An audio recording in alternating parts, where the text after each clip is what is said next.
What the did we just witness? Hi guys, welcome back to the Red Flag Radio YouTube channel. We're here to talk about the first race of the season, the Australian Grand Prix, and just how chaotic it was. Before we dive deep into what all happened, here are the race results for the Australian Grand Prix. Lando Norris took the victory for McLaren in the first race of the season. Max Verstappen came close but had to settle for P2, just 0.895 seconds behind Norris. Completing the podium was George Russell in P3, securing a strong finish for Mercedes. Kimi Antonelli, in just his first race, impressed with a P4 finish starting from P16, followed by Albon in the Williams at P5. Aston Martin's Lance Stroll secured P6 ahead of Nico Hülkenberg in P7 for the Kick Sauber team. Ferrari had a tough day with Charles Leclerc finishing P8 and Lewis Hamilton just managing P10, both struggling to make any good gains in the race. Meanwhile, Oscar Piastri had a roller coaster race after running in the top 3 for most of the race, but a costly mistake dropped him down the order.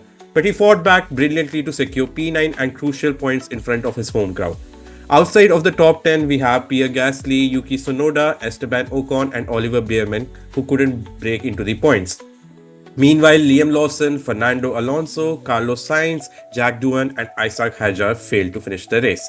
So, now let's break down what really happened in this race, because if we have to sum up this race in one word, it was chaotic, to say the least. What are your views, Karan? Oh boy, where do we even start? F- First and foremost, I want to appear as smug as I can appear for Lando winning and shutting up all the haters. There, okay, I'll be honest, he did have a lot of mentality issues, some might say, and he was not at his best last year, but then I would chalk that up to him just not being used to being at the top. But it has clearly, his winter months and his training and preparation has clearly set him up to that level now, where he survived what, 3 or 4 or 5 race starts with Max behind him, race restarts with Max behind him, safety car restarts. And I think whatever ways he messed up the last year, he bottled many starts. I think he made up for almost all of them in this one race alone, which is something for me to be very proud of as a McLaren fan. But also, I'm scared that he might go back to his old habits now that he's done so much in the first race. That being said, on to the second McLaren driver, Oscar. Beautiful racing, beautiful stuff. Succumbed to the Aussie curse, could not live above it ultimately, but still managed to do a decent recovery drive and overtaking a 7 time world champion with that much courage going into that corner. It requires talent, and I'm glad that he's still keeping the fight up. Exactly. Yeah. I mean, in the whole race, he was so perfect, like fighting Max Verstappen. Max Verstappen made an error, and then he was there to pounce on that error. He was behind Lando for the majority of the race until that moment where he made that mistake. Even Lando made that mistake, but Lando was able to continue that part. But yeah, Australian curse came, and at one point, even F1 thought that Piastri is out, but that recovery, that moment, he tried to bring his car back on track, and that crowd went crazy on that moment. Even if they Oscar Piastri was out of points at that moment, but solid recovery drive even after that. And I think that last lap overtake on Hamilton will give him that confidence booster that his day will come. He can still fight in this championship. That's right. That's That's what. right. Yeah, that's amazing stuff from the McLaren drivers. Could have been better, but amazing stuff nevertheless. P2 for Max Verstappen while his teammate DNFs, and I think we addressed this in our first video. It's going to be challenging for Max to win the championship if he does not get the backup from his rear gunner. And it's many people are already pouncing on Liam Lawson being Sergio Perez in disguise memes, but I think that's unfair. Firstly, you must acknowledge the fact that Red Bull does surround their car around Max's driving style.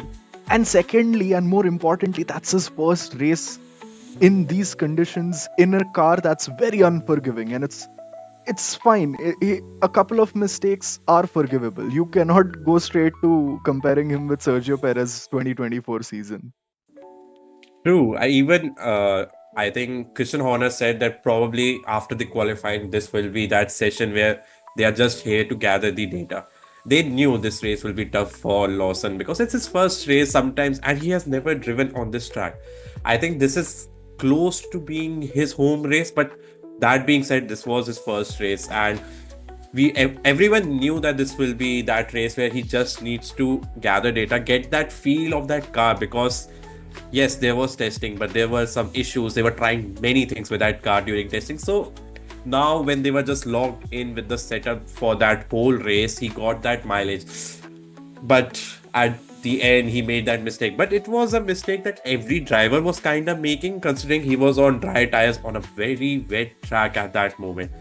So if he would have survived for even one lap or two lap, I think he would have been very close to points because he was at a good spot at that moment because he didn't make that pit stop. Yeah. But so many things happened in that race. Let's just try to cover one by one. Let's start with the point where even race didn't started, but we had chaos. Let's start with Isaac Hajar. Yeah, that was We very saw how unfortunate. You're quite right. exactly. Exactly, that was very unfortunate. I mean, he was the hero of Saturday qualifying. He was the Hmm. best rookie driver.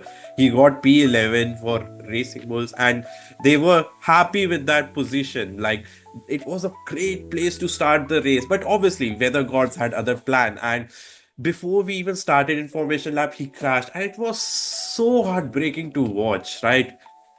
What are Yeah, your views? yeah. So the whole visual of him holding his face inside his helmet and walking back, it was a very tragic thing to witness, and honestly, it did crush our hearts a little bit. And the fact that Anthony Hamilton also went there to comfort him and be like, it's okay, it's not the end of the world. That was a very heartwarming thing to witness as well. But painful stuff for Isaac Hajar. It feels really bad, but yeah, maybe next time he has better luck. And of course, I'm sure he's going to learn more about the car's behavior in these conditions based off of just that one incident. And I think the saddest part was that he incurred enough damage even going at slow speed that he could not continue from there. I feel like if he had just gotten a little bit luckier and the car didn't face any damage, he could have reversed or he could have turned around and he could have at least gotten back to the grid and started the race. Maybe he still would have DNF because we saw all the rookies did deliver on the chaos. Most of the rookies did deliver on the chaos. In fact, 4 out of 6 of them did. But yeah, heartbreaking stuff for True. Hajar. True, but I feel there will be more moments, and that's what I think Hamilton's father said, that there will be more moments to showcase your talent because he's talented. Of Yeah, course, we saw he was with Sonoda during qualifying. There were no doubts that he will perform well in the upcoming races as well. I feel if he can match Sonoda, I'd say, that's the benchmark peak at moment for least. him as well because Sonoda is one of the best drivers to have in a midfield team. We haven't seen Sonoda in a top tier team, and Sonoda was also doing great in the race. We will cover that later, but I feel with the time he will get right now to just reflect on that error. Maybe it was not a driver error, maybe it was just he had too much power at that moment and he couldn't control that car. That's part of the Formula One thing. But I feel with time he will understand that there are moments when you just can't push at that limit because Formula 2 you can in some moments, but not in Formula 1. You have to be careful with the power you get.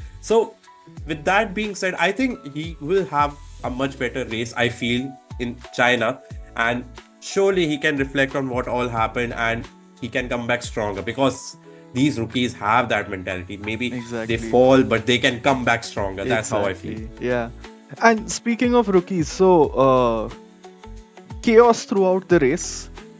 Uh, Briefly, Bortoleto was a part of the race when Lawson had DNF'd, and it was something. If Bortoleto had just finished the race, it would have been a very big, you know what, to Helmut Marko, and it would have been hilarious for us fans.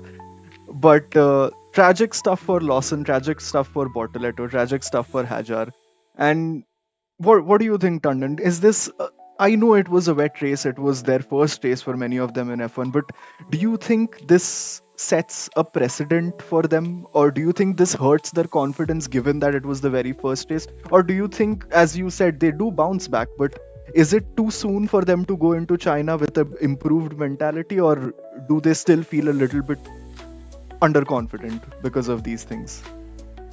I think it's tough to say same mentality for every driver. I think every driver will have a different mentality. It all depends on how they can bounce back. There's Jack Doohan also who made a mistake Yeah. at start with Carlos Sainz. So that was the start. But 4 out of 6 rookie drivers made that mistake. So I think they can just go into that Chinese Grand Prix thinking that, hey, it happens. It's not only me who made that mistake. There are even, experienced drivers like Carlos Sainz and another rookie driver, Fernando Alonso. so, so it's part of the racing. It's all now. It all depends on how quickly you bounce from that. Now, take an example of Antonelli. We said he made that mistake in Italy when he got that chance to race for Mercedes in the practice session, and he came back stronger with that result. But now that was a big time gap which he got. Now in just 5-6 days we will be in China fighting with the sprint as well. You can't ignore that sprint will be more hectic. If we can't go chaotic, then I think it will be hectic for these drivers to navigate all the issues they are facing and come back stronger even in sprint and then in race. So I feel as quickly as possible, if they can forget that part that happened, let's just move on. I think they will be in much better shape in the next race. That's how I Yeah. feel. Yeah, and since you mentioned Antonelli, we must highlight that we said Oscar had a good recovery drive. If there is a hero of recovery drives on the Australian grid, that was Kimi Antonelli, recovering from P16 all the way to P4, getting knocked down a place, but then getting it reinstated. An emotional roller coaster for him as well, but oh my god, what a drive from him. And his overtake on Albon was, it did not seem like a rookie move. Going around the Exactly. outside at that speed and taking down someone like Albon requires guts. Absolutely. I think we covered that part that he's definitely a generational talent, Yeah. and I feel he was the driver of the day. From P16 to P4, it's not easy in that race. When we are talking every rookie is struggling. He came back so strong after that qualifying issues he had with the floor, and I think he was the only driver who was making some moves. He was behind, we know that, but it was not easy to make moves on even, Nico Hülkenberg. He made that move twice to overtake him. He moved ahead of Lance Stroll as well. And I feel he would have overtaken Fernando Alonso as well after some time. But those overtakes were so good and so spot on in those weather conditions that shows that he was gaining that confidence straight away. And that's what you need in this sport. If you have that confidence, if you have that momentum, and if you believe in yourself, you will move forward. If there was that one mistake that happened during qualifying, I think he recovered so well in this race, and P4 is amazing for Mercedes at that moment where Yeah. they just need two drivers to be there. And Yeah. Kimi Antonelli is already doing that. Yeah, a good points all for them, matching McLaren's total for the race, both at 27 points, I believe. Right. Yeah, Both are at 27 points. So let's see how the situation will be after first 5 races. But it's a yeah, good start from Mercedes. We can't take that away from them. exactly. I think, however, I speak for all of us when I say we were disappointed by the performance from Ferrari, and this is, we cannot let go of traditions. We'll insert the Ferrari clowns pit wall image right now. And although, okay, to their credit, for one lap it did seem like the gamble had worked, but alas, the Ferrari curse or the Ferrari clownery or tomfoolery, whatever you want to call it, does strike back, and just not what we expect from the Ferraris. It was clear that they did have some sort of pace. They should have been in the top 5 at the very least. And just a very disappointing result for Lewis as well, who I'm sure was hoping to do better in his first race. But nevertheless, at least they did finish the race. I guess we have to give them props for that. See, I was that one of those few people at that moment felt like Ferrari made an amazing call. Yeah, Because with all the communication we were getting that maybe there's that one lap of rain, a heavy rain that will be there for one lap. I felt like if Ferrari can make this work, they were P1, P2 at that moment. I was in that shock that imagine the scenes, Hamilton winning his first race in Ferrari. Imagine the news, the headlines. We were talking about how everyone is so excited to see both of them in Ferrari together. And Yeah. imagine the headlines. Just for that one lap, we saw that until the Ferrari thing happened. They had to pit because the weather was so bad at that moment, and I don't think they could have stayed longer. Yeah. It was a good gamble because they were not gaining that many places because Hamilton was struggling to overtake Albon. We saw the radio communications that they were between the new racing engineer for Hamilton. So there were moments where they're still trying to understand each other, where they can help each other and provide all the data where needed, and where Hamilton can make those moves. So that communication was there, but it was still that first race. I think hammer time is still not there, but overall Ferrari won't be happy with their pace because they were nowhere close to McLaren. Yes, the Yeah. conditions were different, but I feel even in the qualifying we didn't see their true potential. uh, but if these are the signs, I feel Ferrari should start focusing on 2026 now Oh because my God. Already. yeah, if already because if this see, long story short, I feel McLaren is too far ahead of the competition right now. Even Red Bull is not there, Mercedes are not there, Ferrari's maybe Ferrari can be that second best team, but McLaren is too far, and you have to do better than what you got. I feel this was a race where they could have targeted P4, P5 at least. That was bare minimum, I feel, and they made some mistakes. But I feel even without that mistakes, they wouldn't have finished P4, P5. That's my assumption, judging by how the race was going. So they won't be happy with that race, not at all. Even Leclerc had to fight really hard to get those Yeah. points. And as speaking of the gamble, I think that was quite correct what you said, that that gamble was good. But the thing is, that gamble was a little too much risk in my opinion, because if it doesn't Right. work, you have to pit like they did. And then that's They had to. basically like giving up. After Exactly. taking that gamble and after doing so much to maybe luck out on that top podium position, now if you're going to pit, then it's just you've basically given up. And also at the same time, as you mentioned, the radio exchange between both the drivers and their engineers was, it was a little Words bit of wisdom. tragic, honestly. But yeah, words of wisdom. The race engineer could not have put it any better. That it must be the water then. But I was so I was so surprised when I heard that, and I was like, "What is going on?" And even Leclerc was so calm, like words of wisdom. Yeah, yeah, that's water. what else is It's he just a supposed to typical say Ferrari move. though? Poor man is Exactly. saying that there is water in my seat, and he gets a confirmation. Yeah, indeed, that is water Must be tears of all Ferrari fans. accumulated over the years, especially in that race Exactly. as well. But Exactly. I think for Lewis specifically, if they can work out the communication gap between Lewis and his race engineer, I think that is something that does factor in into the performance as well. Because as we heard in the radios, Lewis was following along with the instructions. He was just tired of the repetition, I believe. And I guess. to be fair to the engineer, it's their duty to make sure that the message is communicated and acknowledged, and to make sure that the driver knows this is the plan. But then, Right. yeah, I don't think you blame either of the two, the driver or the engineer in Lewis's case.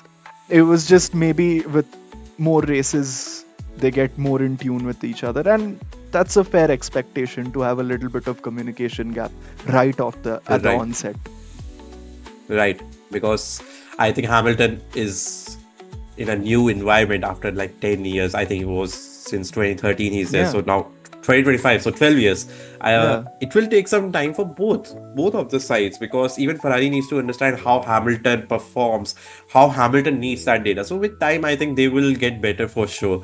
yeah. And it's just that I think Ferrari have to move forward with the learnings. That's all they can do at the moment, because that was not a good race. But when we were covering about defense, when Hamilton was fighting Albon, we have to talk about Albon. What a race! Yeah. I mean, Oh. P5 for Williams. I called that. I Yeah, said yeah, that yeah. he You will be did. in That top was 5. your prediction, one of the out of pocket predictions. And man, that was a good sight to behold. I was very happy to see that. And as we said earlier as well, that every time there are drivers missing from the top 3, top 4 teams, Williams has to be there to pick up the scraps. Lo and behold, so did Alpine, so did Racing Bulls, and so did Williams. They were all there to pick up the scraps, and all the 3 drivers that we expected from those teams to be there when the top 5 positions, top 10 positions allow them to score points. A beautiful drive from Albon. I don't want to piss off any Carlos Sainz fans right now, but Albon really demonstrated to Carlos that, look, man, you're in a Williams now. This is how you're supposed to drive a Williams. You can leave your lessons from Ferrari behind. You have to adapt to the car, and this is what good performance in our car looks like. Right. But I feel even Albon gave credit to Sainz because Sainz made some amazing calls. Even James Halls was like, Sainz was there. So I feel that team chemistry that they have right now, it's really good. And that will definitely help them to move forward from here. Albon was sublime in this race, okay? When it comes to Australian Grand Prix and bringing out some amazing drive, Albon is always there. And I feel he made no mistake in that race. He's one of the driver of the day. I mean, it's very tough to pick one. Albon was so good with his defense that even I feel Hamilton was losing like 2-3 seconds compared Yeah. to Leclerc. He was like, which was amazing defense from Albon. So if he can continue taking this forward, I feel with the car they have, because I feel the car is much better than what people expected, because they were performing really well in Bahrain.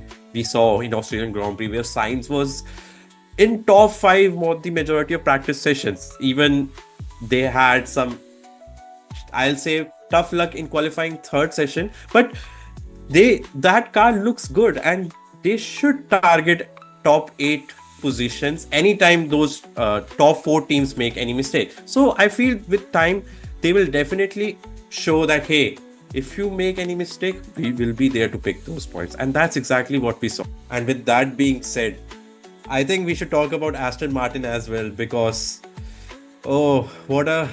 So, as an Aston Martin fan, let me tell one thing that happened during the race. So, we saw Fernando Alonso crashed. At that moment, I was away from my screen.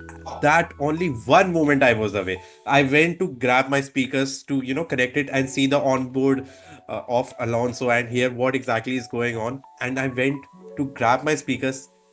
I heard Crofty going loud that Fernando Alonso has crashed, and I'm like, don't tell me. And since this is the first race and Alonso was doing really well, considering he could have done better as well with the pace he had, I thought he can continue moving forward, and if someone will make mistake, he will be there to pounce on that.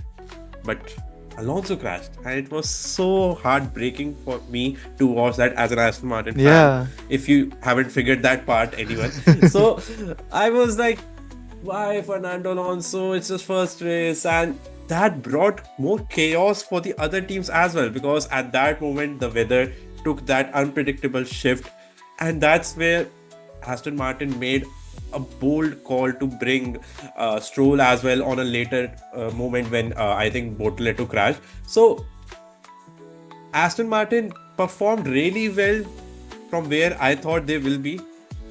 Yes, weather played that part, but credit where it's due. Lance Stroll, he drove really well in that race. He made no mistakes. He was there whenever it was needed. And that was his first race with the new engineer as well, like how we talked with about Hamilton. Yeah. So it was a great race for Stroll. Maybe Aston Martin can say that it was a good race for them because they got some huge points that will help them to move forward and maybe fight for P5 on a later day. So, and I think that should be a good confidence booster for Lance Stroll. Whether he can be consistent, only time will tell. Yeah, so one good thing is that you're quite right. We do expect Lance Stroll to be good in wet conditions. Historically, that's been the case. Right. And lo and behold, he did deliver on that promise of him being a good driver in the wet. But let's be honest here, we're not expecting consistency from him unless it rains every single race. And even then, do you think he can handle 24 races of wet racing? I don't think so. So it's a little bit of wishful thinking, Rishabh, honestly. I'm not trying to trash talk you, but yeah, I don't think he's gonna make an impression other than this. However, it is very sad about Fernando Alonso crashing, and that was, even though I'm not per se a fan of Aston Martin, that was a little bit disappointing to see. I did want him to be up there because he's just one of the cool generation drivers from that generation. Right. But yeah, decent points all from for Aston Martin, and if they can just consistently keep doing this, one driver or another, we can expect them to also give Williams a run for their money for their supposed midfield leading performance. Absolutely. If Yeah, they can continue with if that. they can Even continue with that. right. Even if one driver, I think Alonso should bounce back from that. He knows that game. That happens. Sometimes you crash, but it's all about moving forward. Leave that Yeah, behind. he's had way too many race starts to get bogged down feeling bad about this. Exactly. I think other rookies will learn from that rookie mistake, Yeah. and uh, that should help them to move forward, and that should be a good confidence booster for them. But on the other side, we have Alpine. I think they had bigger expectations from what they got because Gasly P11, Jack Doohan didn't finish. What are Yeah. your views? Yeah, so Doohan not finishing sort of, I guess the Aussie curse got to him as well, perhaps in a more pronounced way than it did to Oscar, but uh, yeah, Aussie curse, man, what can you say? If nothing else, we can just say that for the first race at least. Tragic stuff for Gasly as well because he looked like he was going to bring in some points, but then bottled it a little bit towards the tail end of the race, and it was not really something that we usually see from him because he tends to be a very consistent driver. He tends to not mess around and keep his head down, try to do his best. But unfortunate, we couldn't quite make it. P11 still a good enough confidence booster for Alpine that they do have the pace to be there and thereabouts for the tail end of the points positions. But again, another team that's probably expecting better results on different tracks and different better weather conditions, and they should. They do have the pace. Clearly, they can be competitive for at least for the midfield. So, yeah, I think as long as Doohan also bounces back, and I know we've already said this for other rookies, and not to sound like a broken record, but that is sort of the only thing you can at this first juncture say about the rookies, that we just hope they bounce back and we hope we can see them racing more competitively and more often. So yeah, should be fine for Doohan as well going into China. Right. I feel it's all about right place, right time, and Alpine was nowhere at right place at right time for this race. But if we have to talk about other team who was at right place at right time, Kick Sauber. Oh yeah, we totally said that in the first video that In 2024, Kick Sauber got 4 points in total, yeah. and now they have 6 points already in the first race. And Yeah. we said that they will be P10 in the constructors thing. If that's something that will happen, that's a long story thing. Maybe we can come back here and talk about that. But what a start for them. They were at that right place. Even Bortolotto had a good qualifying session. He made that mistake. But Hulkenberg always shows that he knows where he needs to be there, except on the podium. But but That's harsh, man. That's harsh. that's harsh. I hope someday he gets on that podium. I really do because I really like Hulkenberg, especially from the Force India days. But he should be pleased with his performance, and he gave some crucial points to Sauber, right? What Yeah. are your views? Yeah, so quite right. As we were saying in the last video, that we think probably Kick Sauber is the team to claim P10 in the constructors this year, given that they have not had a good car for a while now. But amazing stuff from Hulk, and it was totally unexpected to see him there, but a very welcome surprise for all of us as just fans of the motorsport. And as for Bortoletto, again, it would have been very nice to see him finish the race. I honestly, it's just to spite Helmut Marko at this point. Like, I don't even care if he scores points. If he just finished the race and clearly Lawson didn't, that would have really made my day.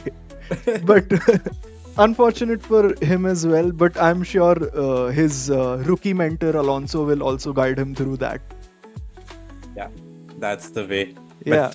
But he will bounce back surely from that. He does And seem like the kind of driver who does not really let these things get under his skin. right. I mean, he wants to show to Helmut Marko that Yeah. he will prove him wrong. Spite can be a good source of motivation, man. You can Exactly. do well just to prove someone wrong, and that's fine. Exactly. I hope we get more haters and they will be like, you can't talk about this Formula One. Yeah. And maybe later we can show them that we can, maybe. Although that being said, please be nice to us. We're very nice, gentlemanly people in the real world. But Yes, yeah, we are nice. We just want you to hit that like button, subscribe our channel, share whenever it's possible. yeah, So- let us make a little bit of money. exactly. And talking about the another team which we didn't cover and which was very quiet, Haas. We expected a lot from Oli Behrman considering he had 3 races, but it was a very poor weekend for him as a whole. If we don't even talk about the race, he was that one driver who made some rookie mistakes that we are saying in practice sessions, and he didn't get that chance to show in qualifying. But his race was pretty quiet with Ocon. Both drivers had nothing to show. They went on a gamble during their safety car period, but later on they realized that it won't work, so they decided to go back to the original strategy. But overall, we thought that they will be there somewhere close to Alpine, although Alpine also didn't get points. But the performance wise, they were like the 10th fastest team, I feel. Isn't it? And the thing is, while I agree with you, we must. It's quite right. They didn't make an impression at all in the first race. But we must give credit to Ollie Behrman for surviving all the drama that took place. He Right. was one of the only 2 rookies who actually managed to outlive the entire race without having to retire the car. So Right. props to him for that. But yeah, as Rishabh said, we did want to see them further up in the field. But call it bad strategy, call it drivers not having the same understanding of the car, because both are new drivers. So it is entirely possible that they've also just not developed the feel of the balance of the car. But at least they finished, and in order to finish first you have to finish. So Step forward from here, then. yeah, only upwards from here. Exactly, only upwards from here. Yeah. Now that we are almost at the end, let's just cover Mercedes as well, because we didn't touch that much about that, especially George Russell, because what a drive from him. He was on podium. We said that he should be there on podium. Yeah. And anytime other drivers make some mistake, Russell is there to show that you carry on with your own business. I'm happy in that lonely race and can take those crucial points for my team. We covered Antonelli, and just to share, Kimi Antonelli is the second youngest driver to get points, which Yeah. is an amazing achievement. Yeah, exactly. That he has gone down in the books of history as that guy. He Right. has shown that. Right. And there's also one more fact. If he gets lucky in next 2 races, he can be that youngest driver to win a race. Oh, wouldn't that be a sight to behold, man? That Right. would be something that would be amazing to see. Right, but there's that one driver who can stop him, and that's the youngest driver who holds that record, Max Verstappen. Whether that will happen, only time will tell. But overall, Mercedes had one of the best weekends possible, considering we thought that they are the second fastest team, and they were there, 27 points overall.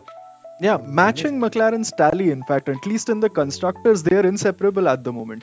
Right. Now, I know that the McLaren is still going to be faster, and that's not going away anywhere anytime soon. But yeah, Mercedes is there to show that we are going to give you a challenge to even earn the top spot of the Constructors' Championship. And amazing drive from Russell, yes. he has consistently shown over the past few years that he's there to pick up the scraps every time there is an open door. He will walk through it to get on that podium. And a very no nonsense race as well. We didn't hear a lot of radio for Mercedes at all. Visually, at least, if you didn't notice it, the Mercedes team seemed quite quiet. But on the performance side, both drivers delivered really well, and that was amazing. We did predict a Russell podium. In fact, I went so far as to say he might even win. Thank God that didn't happen. I'm glad Lando won. I But said yeah, P2. yeah, you did say P2. So And those. it was a good overall race from Mercedes as well. And the only thing I can hope for is that we see Ferrari up there more often. I know we already said this, but it's just that we want to see a three-way battle. We don't want it to be like it has seldom, like it has occasionally been the case, that where one team has just been dominant for a very long period of time, and then there is only a battle for P2. We don't want to see that. Right, true. Mercedes' turbo hybrid era, Red Bull's last few years, and then McLaren is starting on that train as well. Sure, with the regs changes next year, maybe that dominance doesn't extend very far, but bottom line is we just want to see more fighting with more teams. True. At the top. That's our Yeah, goal. We want if four teams can fight for that, we are here yeah. for more drama.